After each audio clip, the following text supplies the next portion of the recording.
มดว่าแล้วเบิดนี่เจ้าสิขายหยังเบื้องหนึ่งขายขนมเบื้องหนึ่งขายเสื้อผ้าอีกข้างหนึงนี่สิขายของช้ำหรือว่าขายขนมอีกข้างหนึงนี่เสียไว้ขายเสื้อผ้าขายเสื้อผ้าคือความฝันของเฮาแหละต่อจำนวนหนึงถ้าสมมุติว่าจ้างคนมุ้งนี่เท่าใดนี่บ่บุญคงหลังคา2.5 ล้านค่าสร้างกันบ่โอ้ทางไอ้หลักเพิ่นสร้างบ้านเจ้าของเองประมาณ2.5 ล้านเครื่องเฮาเนาะแม่นมีแต่มุ้ง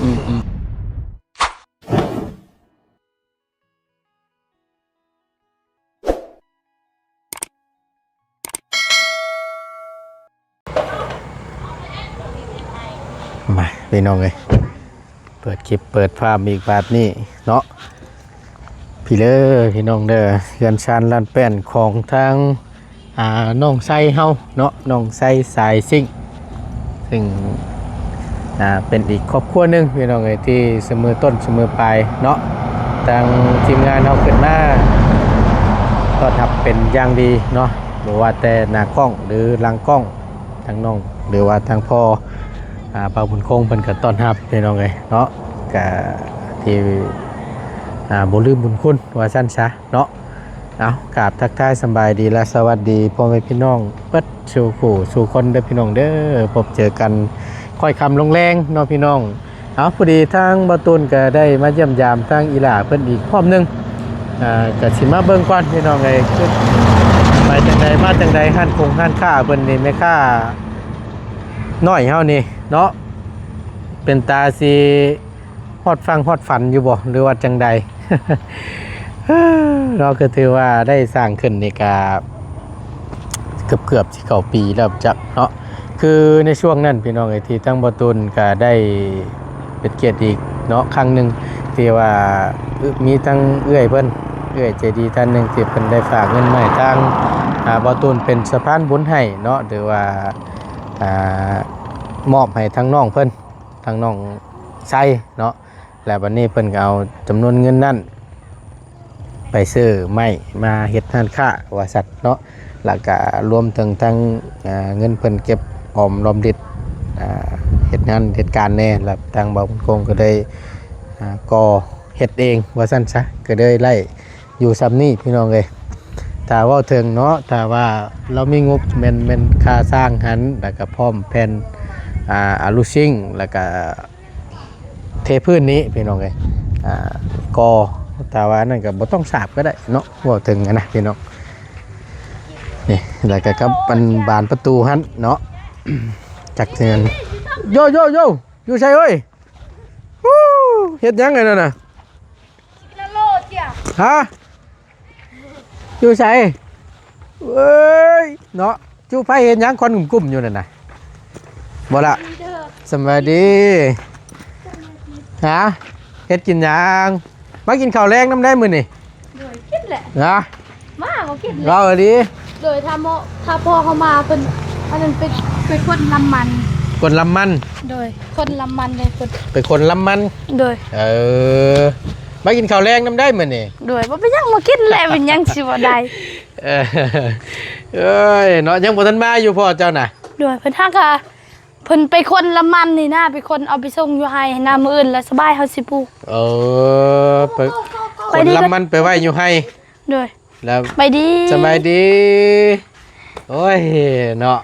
ยังบ่ทราบว่าเป็นวัดนั่นน่ะไผบ่เงินมุกย่อยแท้ย่อยตลอดมุกย่อยตลอดเด้อไปไสมื้อนี้ไปเฮียนบ่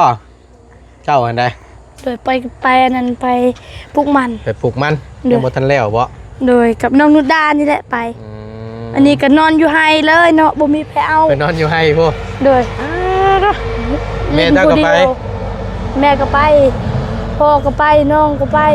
บ่ง่ายไปเบิดเลยโดยไปเดือนเฉพาะจังหวัดบ่เห็นนั่นแหละซั่นแล้วบ่ไปหาเฮาบ่ฮะบ่ไปหาแต่พ่อบ่มีไปอยู่เฮือนโดยคิดอยู่ว่าโอ้คงสิไปปลูกมันปลูกหยังแล้วว่านั่นนะก็สิว่านี่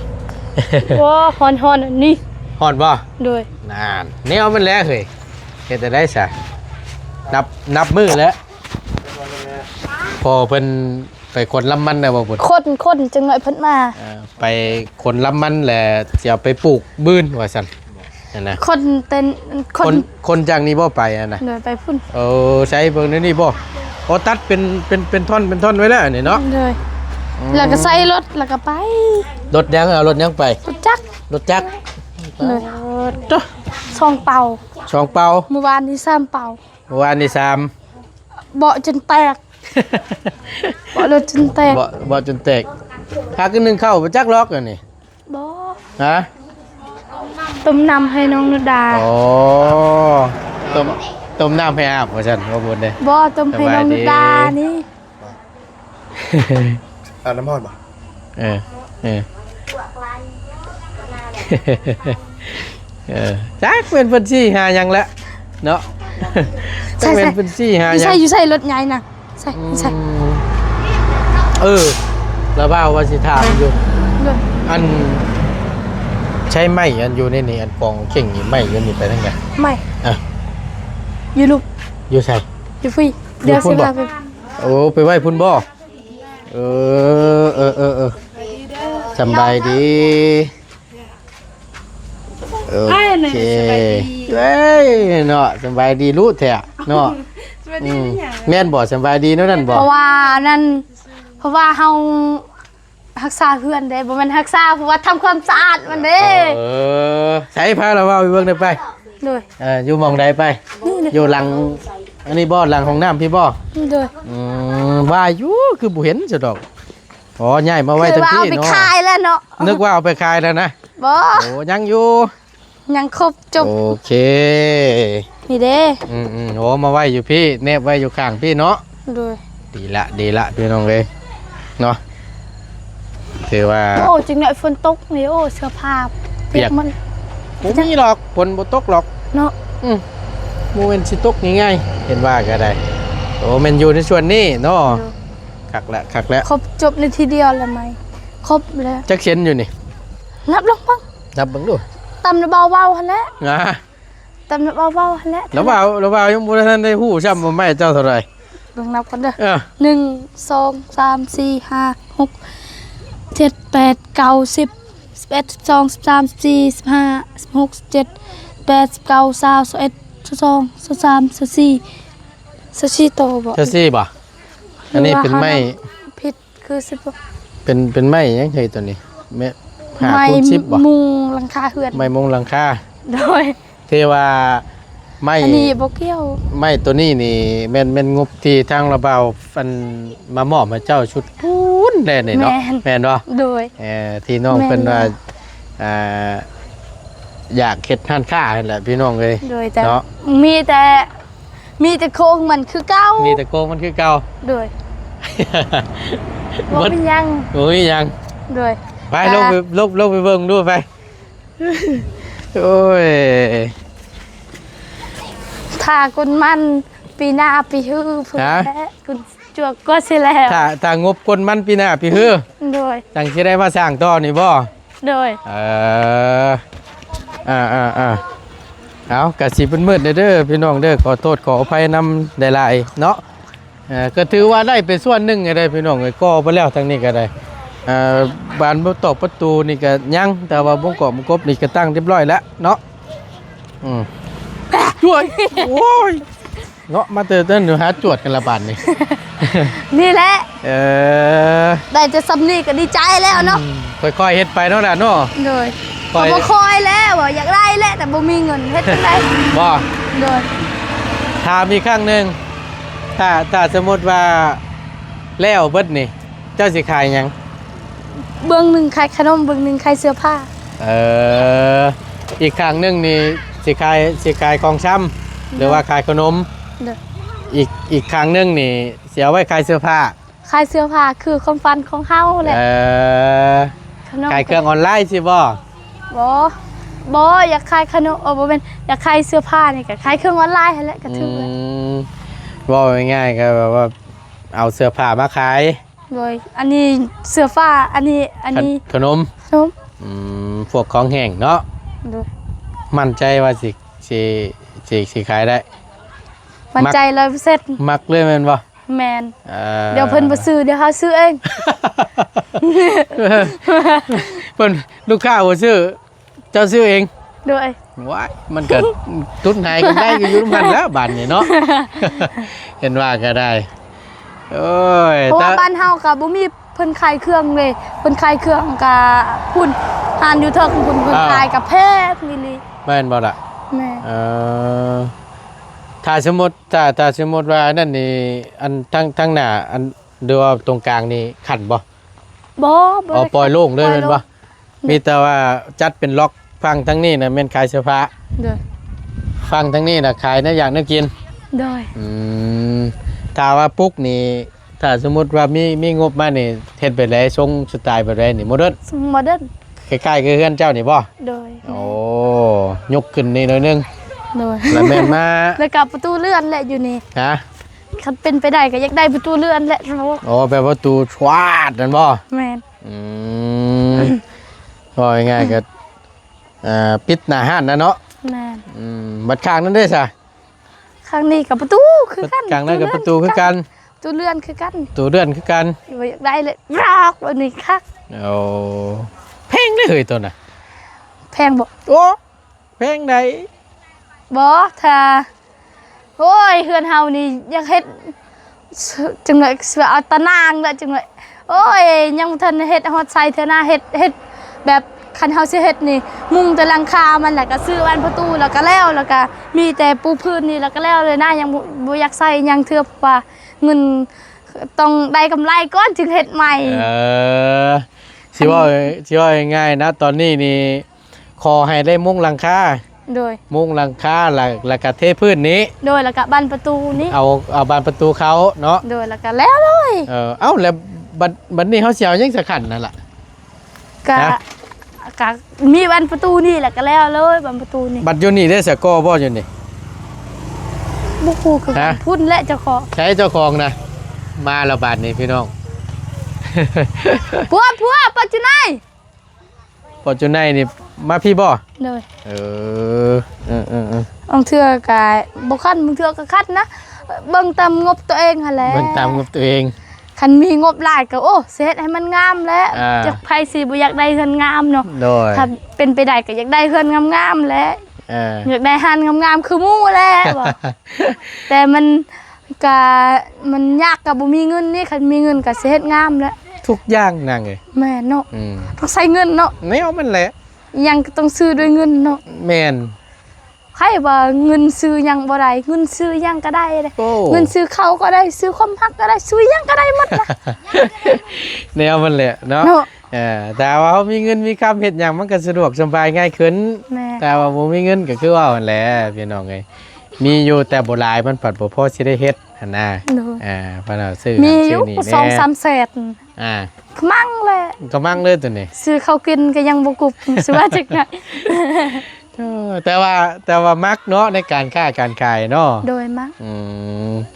ก็เห็นดีนำซึ่งทางบ่ตูนก็ได้พี่น้องเอ้ยแบบว่ามีความฝันอยากค้าอยากขายเพื่อว่าหยังที่พี่น้องขายเครื่องขายของแล้วเฮาก็อาศัยให้มีรายได้จากส่วนนั้นแล้วก็มาจุนเจือในครอบครัวเนาะหรือว่ามีเงินคำเก็บนะก็มันนี่เห็นดีน้ำอยู่ในการค้าการขายก็ได้พี่น้องเอ้ยเพราะว่าหนึ่งมานี่เหมาะที่สุดแหละเพื่อนน้องไส้นี่ แม่ เพราะว่า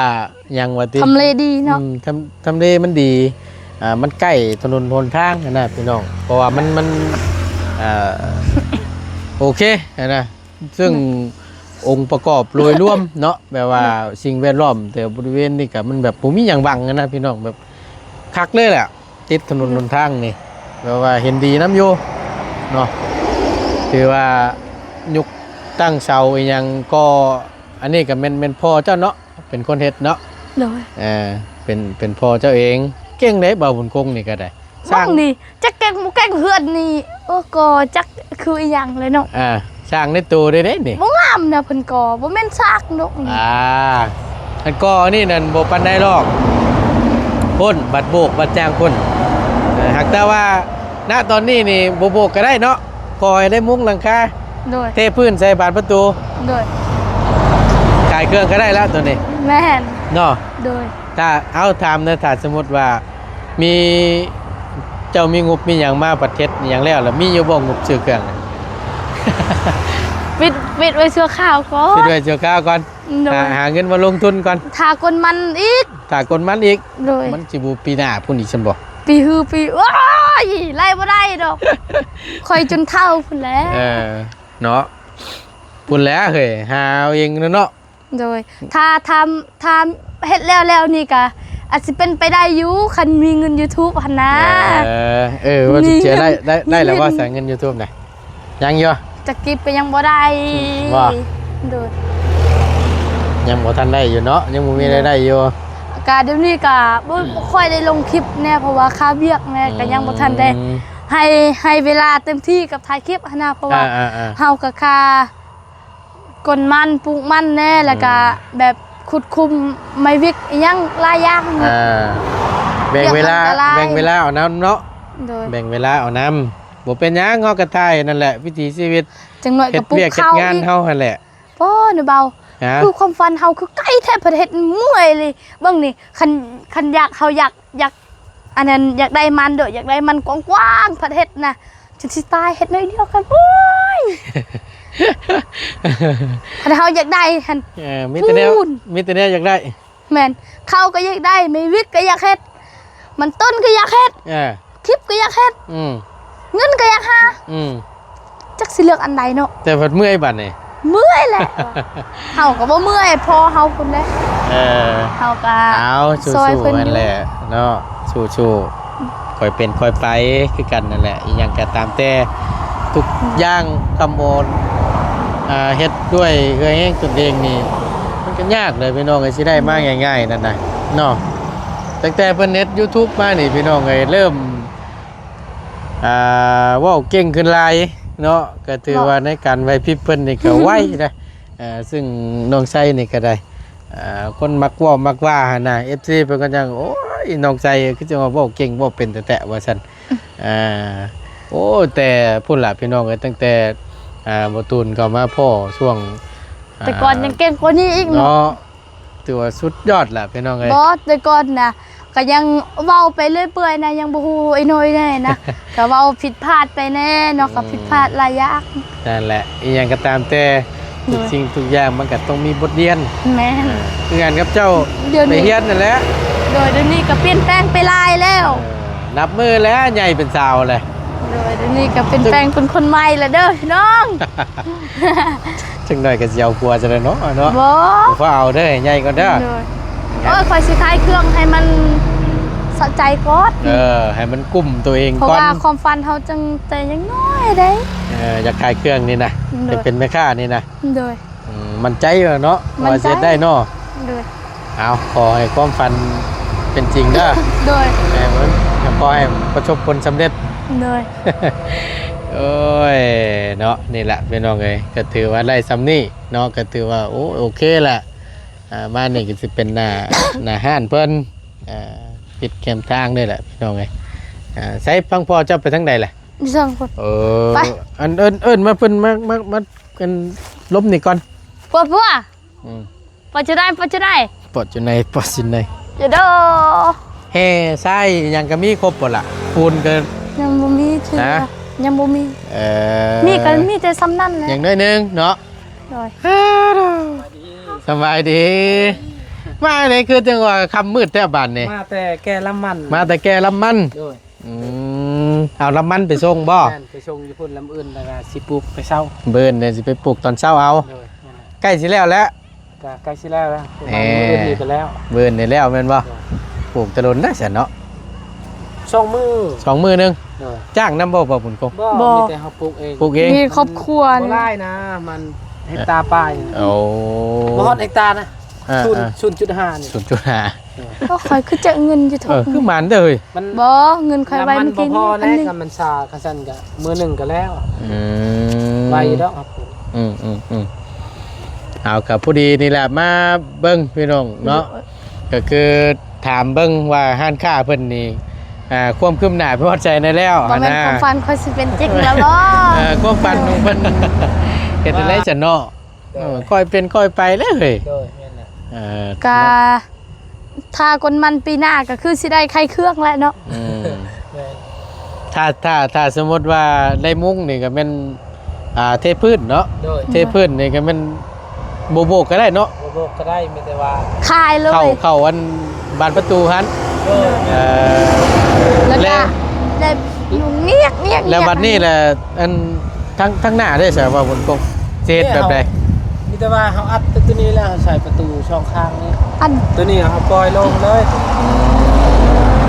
ประตูนี่เศษแบบใดอันนี้น่ะ เฮ็ดประตูแบบประตูเลื่อนนี่ อ๋อ ข้าง ตรัดขึ้นนั่นบ่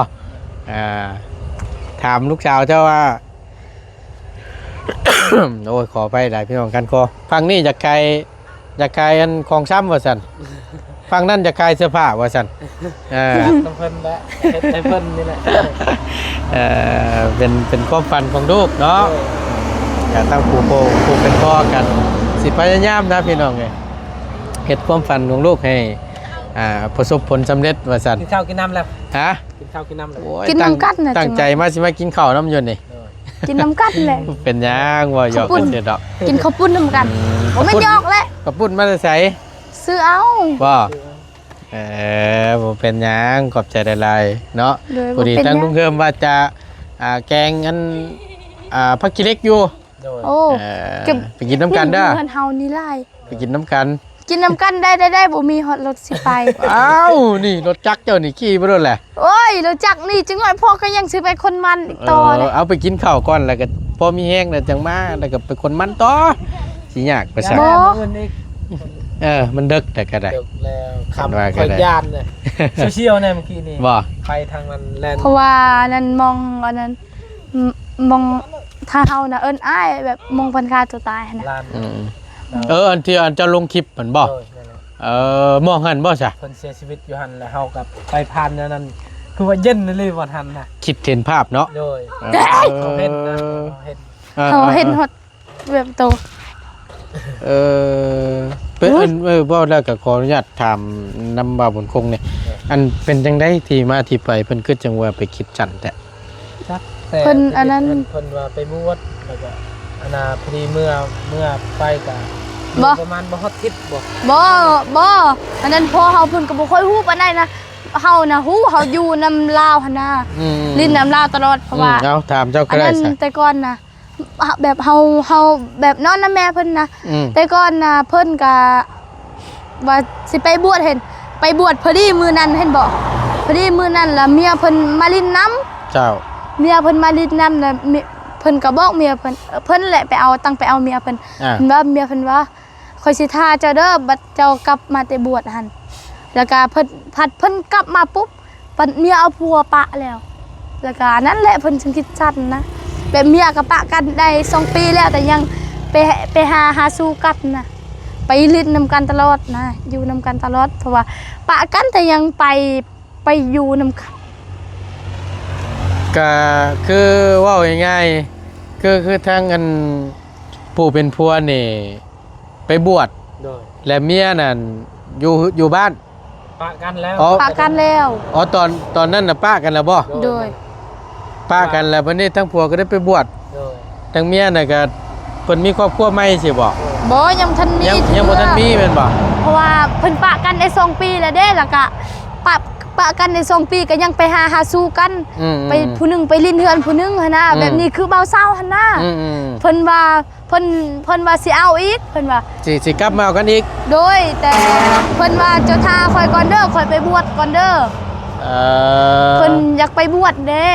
แล้วเพิ่นมีลูกมีเต้านำกันอยู่บ่ มี มีอยู่ มี ลูกจัก คนหนึ่ คน ง มีคนหนึง โดยแล้วก็พอดีเมียเพิ่นเอาผัวล่ะพอดีเพิ่นกลับมาปุ๊บล่ะสมมุติเมียเพิ่นเอาผัวมื้อนี้มื้ออื่นมื้อเพิ่นก็ฆ่าตัวตายเลย สิว่าง่ายๆนี่คุยกันไว้ โดย คุยกับมันเมียนี่ว่าถ่าก่อยในเด้อก่อนไป โดย บวชก่อนพอบวชออกมาแหละสิมาเอากันอีกรอบนึง โดย มาอยู่น้ำกันอีกรอบนึงว่าซั่นซะเนาะ เอาจุกใส่กันนะแต่ว่าเขาอันน่ะใส่ไปแต่งผ้าเข้าเพิ่นว่าแต่ว่าพ่อเพิ่นไปเอา เพิ่น แต่ บอ เฮาก กันนะ ใส่แบบนั้น พ่อเพิ่นเชื่อก่อนแล้ว พอเพิ่นเชื่อก่อนแล้วพอเพิ่นมาเอาเพิ่นน่ะเอิ้นแหละเอาไม้ก้อนตีคอ เพิ่น เอ้า อ่า เพิ่นบอกไงน่ะ แม่นเพิ่นบอก ได้ นะแบบว่าบอกใส่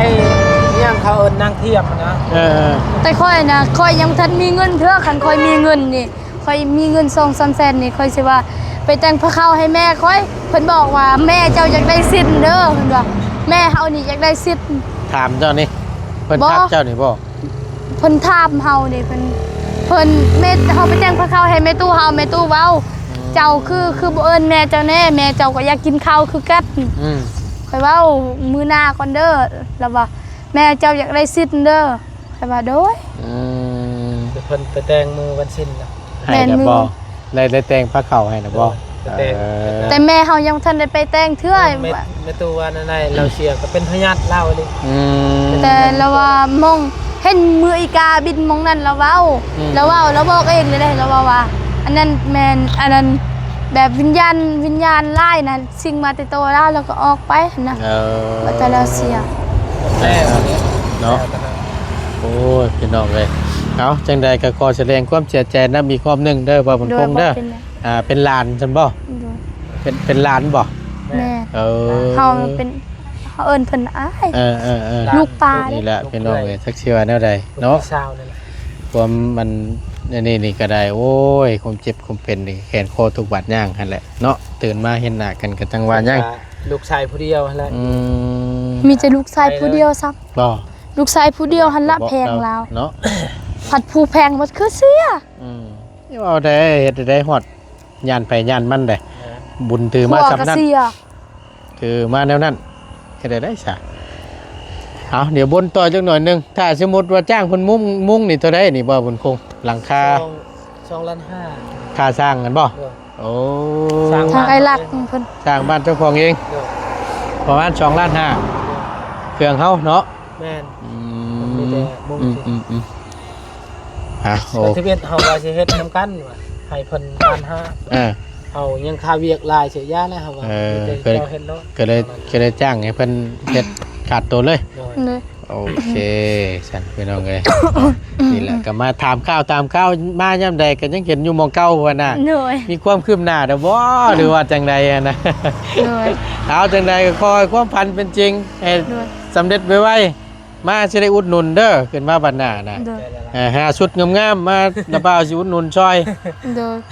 จะเอาไปให้ไผเอาไปให้เวียนะว่าบ่ เออเอารถนี่ระบ่าวเอารถนะคะแนนมันมีหรอกคะแนนแล้วหรอกเนาะพอดีตั้งระบ่าวชื่ออันนี้มากับเขาวมาอยู่มาเอามาผีมาชื่อ